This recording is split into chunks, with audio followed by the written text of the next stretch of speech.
Hey, welcome back. All right, as always, not quite of a nice sunset today. It's a little windy too. Hopefully the mic is not picking up too much of that. Anyways, do you need a program to lose weight? Do you need a program to get toned? Do you need a program that maximizes your ability to train jujitsu, recover from it, and your ability to build muscle and recover it? I think I've developed I've never seen a program out there that is building muscle, getting strong for jujitsu. I've seen, short videos like, hey, try this one thing to build your X up or your Y up.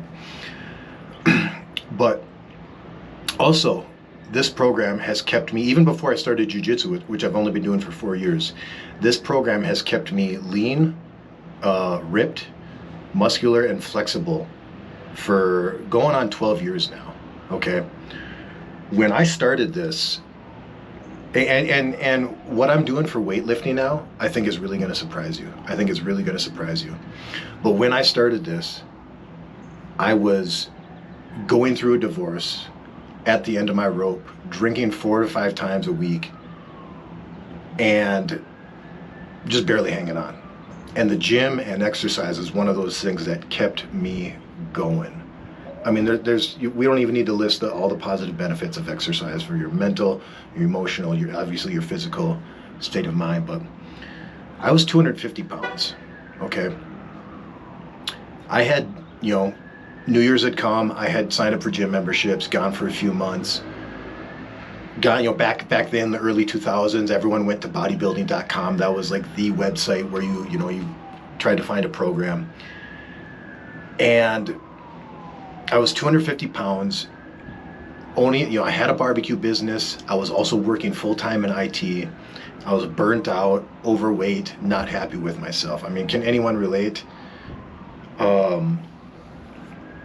So, number one, I'm not one of those people. I've really never been one of those people who jumps into something cold turkey or quits something cold turkey, okay?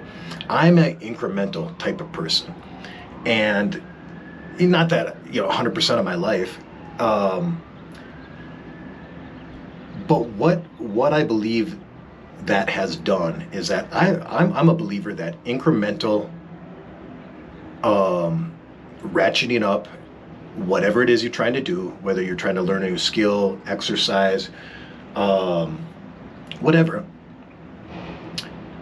is a better method than going just hardcore. I'm 300 pounds and I'm starting CrossFit tomorrow and I'm going 5 days a week. Doing things like that is a recipe to overwhelm yourself, get frustrated, get exhausted, get burnt out, and to quit eventually. Now, I had done that before. I had done things like that where you just jump into you find a program, you jump into it, and you go gangbusters and quit. But all of those times were part of my journey that got to me here now. So all the times where I went to the gym, New Year's came, and by March I was back on my couch eating Cheetos.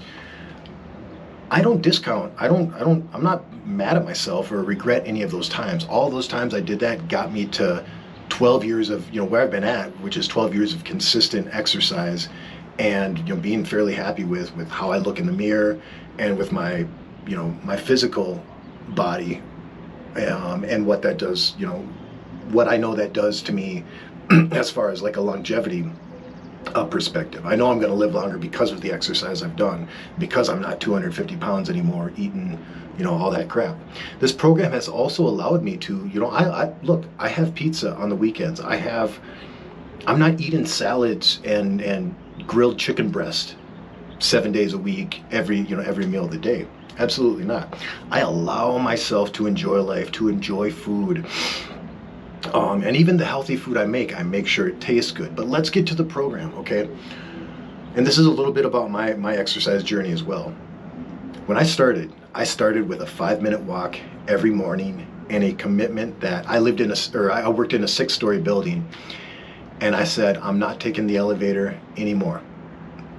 And So that was it. That was a 5 minute walk, and it was hell. Even the 5 minutes, it wasn't hell like I couldn't do it. It was just boring. It was something new. It was out of my routine. I wasn't used to it. It was mentally challenging in that regard. And of course, who wants to skip taking the elevator? It's just so easy. But I started with that, and since then, walking has never not been part of my life. Now, and for like the last, I don't know, 6, 7 years, I walk as much as I can to do my daily activities or my weekly activities. And I've come to enjoy it. We got podcasts now, we got YouTube we can listen to. And look, I've come to enjoy just walking and looking, listening to the birds, watching the trees blow in the wind, and just, I try to take my earphones out once in a while and just enjoy nature and what we have out here. Walking. If you can incorporate just walking into your daily activity, park farther away when you go to the grocery store, intentions like that, those are little things that you're not going to see the effects of right away, but over time, hell yes you are.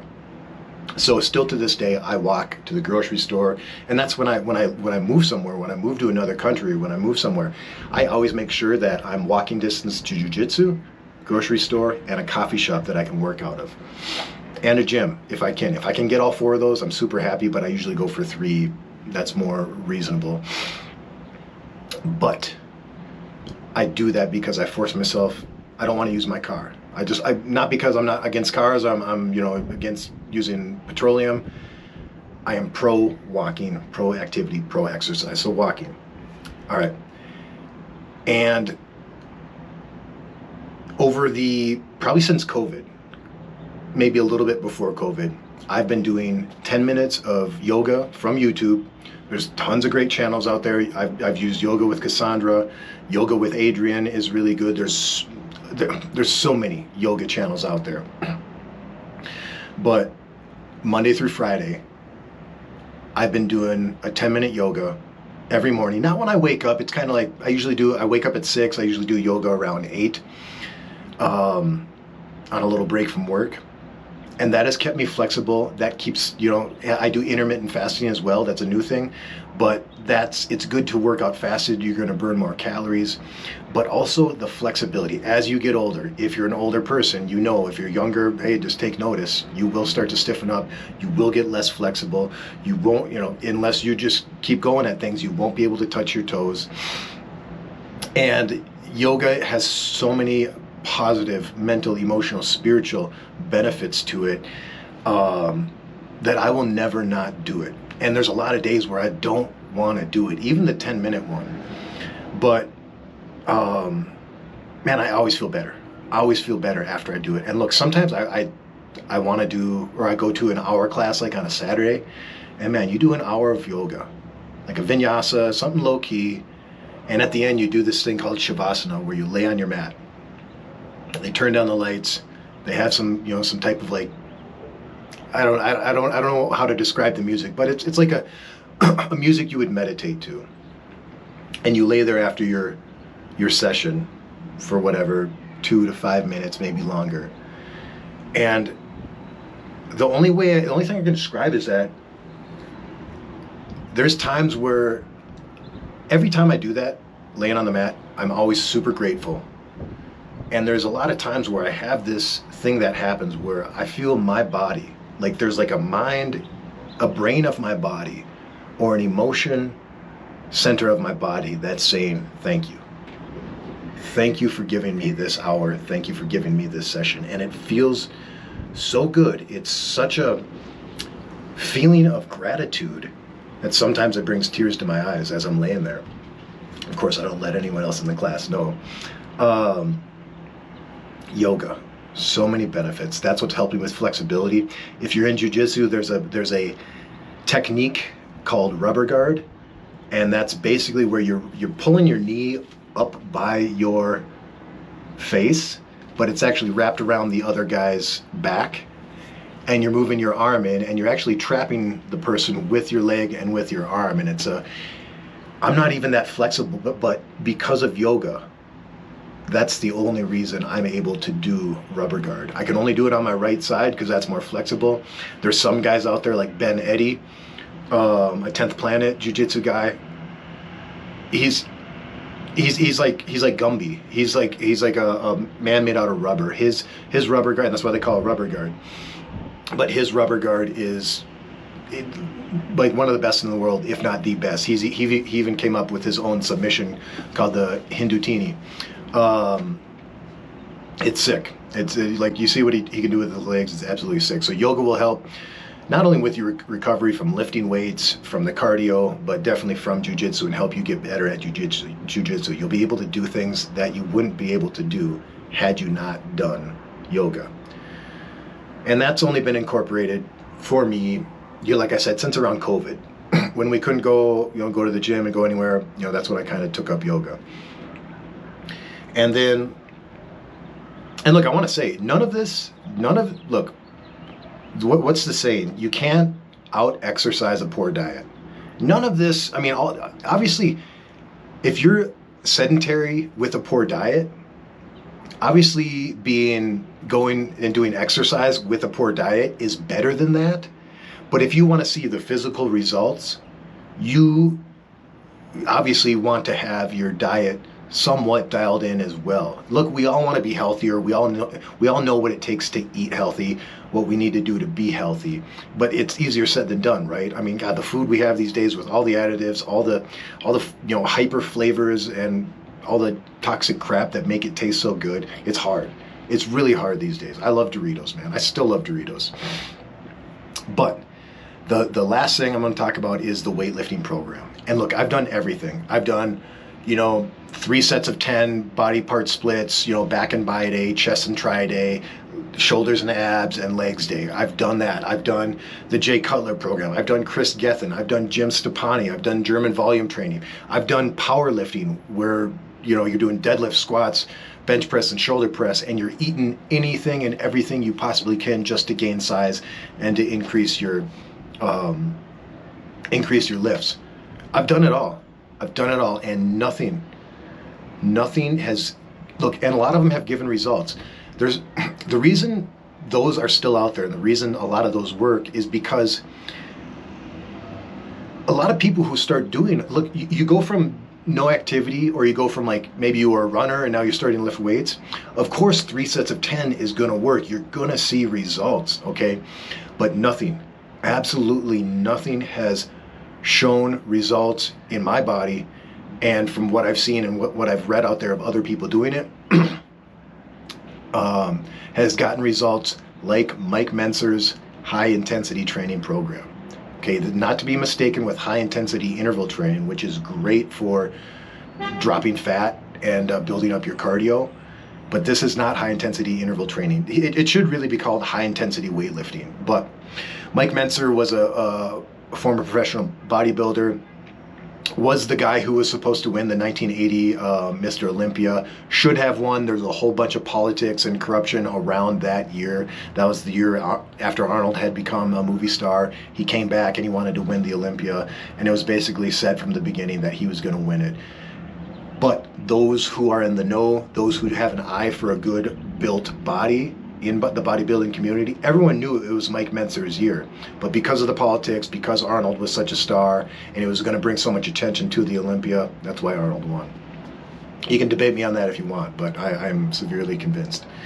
So Mike Mentzer developed this program, and what Mike Mentzer's program is, and he's still got books available. The guy died at 42, unfortunately. His brother died, or he died, and then his brother died the very next day. Super tragic. I think he was only 42 or 43. But this is Mike's program, and I've adapted it a little bit. But you're doing one exercise per body part for a range of 6 to 10 reps. When you're starting out, you want to pick a weight that you're going to get 6 reps at. And you do a 4-second down, pause for a second or two, and then 4 seconds up. Eliminate any momentum, any swinging, any jerking to help you lift the weight. It is purely muscular contraction in these movements. It's boring. You're not going for numbers. You're not going for, oh man, I just benched 225 20 times. It's hard. Look, I did 3 sets of 10. I did all that type of training for most of my weightlifting time. It is really hard to get out of that mindset of just wanting to put up as many reps with the heaviest thing, bouncing the bench press off your chest, assists like that. It's really hard to start this program. I'll tell you that right away. But nothing, I'm telling you again, nothing has gotten me results like this. 1 exercise per body part, and you exercise 1 or 2 times per week. He says, exercise, wait 4 to 7 days, and then go again, okay? What I do is I go Mondays and I go Thursdays. It's a full body workout, okay? And you can look up what the program is, but again, the key is 1 exercise per body part. There's 2 body parts where he does like a superset. You go from leg extensions to leg press, and bench press to, or I'm sorry, dumbbell flies to incline press, and then also lat pullovers to rows. You superset those, but it's a different kind of superset. Look up his program, okay? Or buy his book. His book's fantastic. And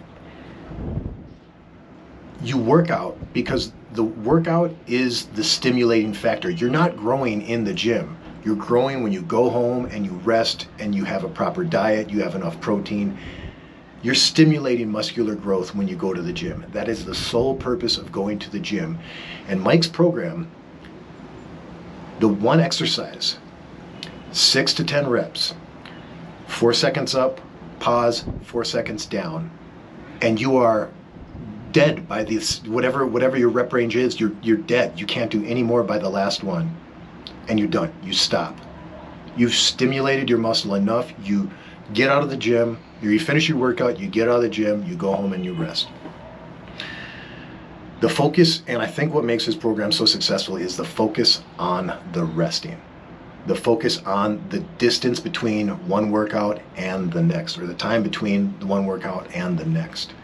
It's really, and so look, if you've been going to the gym 5 times a week, 4 or 5 times a week for years, this is a really hard program to incorporate. And it's really hard to get that programming out of your mind, that you need to absolutely feel the burn, feel the pump. You need to feel drained and taxed by the time you leave the gym. If that is true, then if you can't gain until you're absolutely just pumped and taxed and can't do any more, then why don't you rest for an hour and then go back to the gym and do some more? Okay? Because if 1 hour of lifting is good, then taking a rest and then doing a second hour of lifting is obviously better, right? It's not though.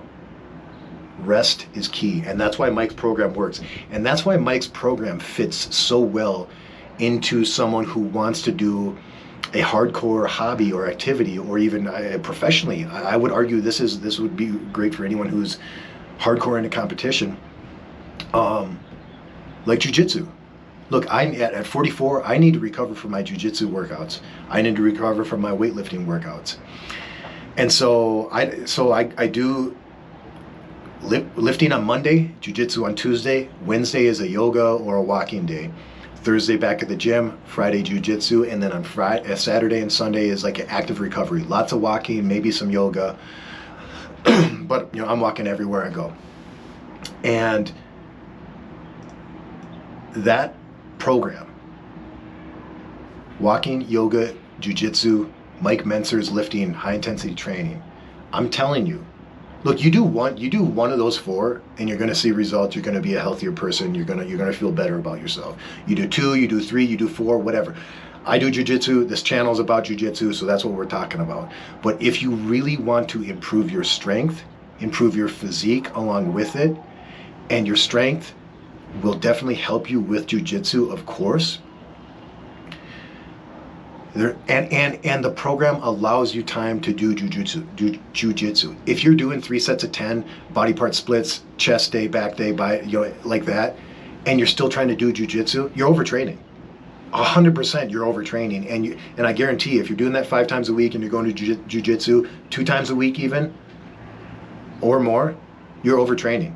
You're absolutely overtraining, and your body is not recovering enough in between workouts, okay? Walking, yoga, jiu-jitsu, lifting weights, the Mike Mentzer style. I'm telling you, look, I look really good at 44, okay? I look better than a lot of 44-year-olds. And honestly, if you would have told my 20 or 30-year-old self, hey, this is what you're gonna look like at 44, I'd be like, BS, no way, absolutely not. Not gonna happen, not possible. But here I am.